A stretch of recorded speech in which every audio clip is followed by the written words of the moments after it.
Income tax commissioner अब promotion पाने के लिए टैक्स पेयर्स के खिलाफ फैसले नहीं दे पाएंगे। इस मामले में इनकम टैक्स विभाग को बॉम्बे हाई कोर्ट से बड़ा झटका लगा है।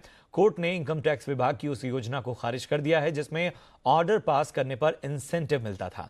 कोर्ट ने माना कि डिपार्टमेंट के ऐसे निर्देश इनकम टैक्स कमिश्नर अपील के फैसले लेने की प्रक्रिया को प्रभावित करते हैं। कोर्ट ने इस योजना को इनकम टैक्स कमिश्नर अपील के न्यायिक अधिकार के दायरे में दखल माना है। हाईकोर्ट के आदेश के बाद सीबीडीटी ने एक्शन प्लान के इंसेंटिव वाले हिस्से को वापस ले लिया है।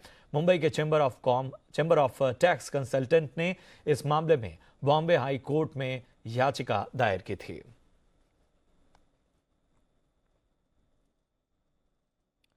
और इस बारे में बात करने के लिए हमारे साथ जुड़ चुके हैं अशोक माहेश्वरी एंड एसोसिएट के director and tax and regulatory Sandeep Sehgal साहब। संदीप जी, बहुत बहुत स्वागत है आपका।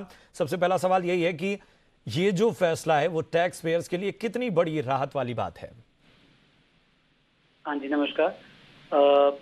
मैं तो यही कहूँगा कि जो बॉम्बे हाई कोर्ट का ये जो फैसला है बहुत ही अच्छा फैसला है, क्योंकि अगर ये ना होता तो इसकी वजह से जो कमिश्नर अपील्स होते हैं उनके पास काफ़ी बड़ी पावर आ जाती। लोगों के केसेस, जो लोगों की असेसमेंट वगैरह होती हैं, उन सब में एडिशंस करने की जो कि वैसे की पावर होती है, पर अगर आप उनके इंसेंटिव भी इन्हीं से लिंक कर देंगे कि आपको अगर असेसमेंट्स में और ज़्यादा एडिशंस करनी है या उन पर पेनल्टी लगानी है, तो ये टैक्स पेयर्स के लिए बहुत ही खतरनाक कदम होता।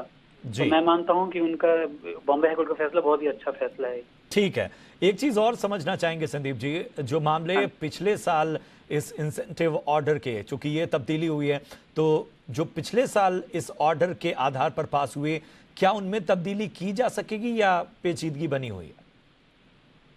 नहीं सर, ऐसा कि इस फैसले का ऐसा पुराने वाले जो ऑर्डर्स हैं उन पर कोई फर्क नहीं पड़ेगा। पर हाँ, इतना जरूर है कि वो मेरिट तो कंसिडर करी जाएगी या अगर कोई एडिशन करी गई है तो वो किस वजह से करी गई है जी, तो वो सब एनालाइज किया जाएगा। जी जी, बहुत बहुत शुक्रिया करेंगे संदीप जी हमसे बातचीत करने के लिए और इस फैसले पर अपनी राय रखने के लिए।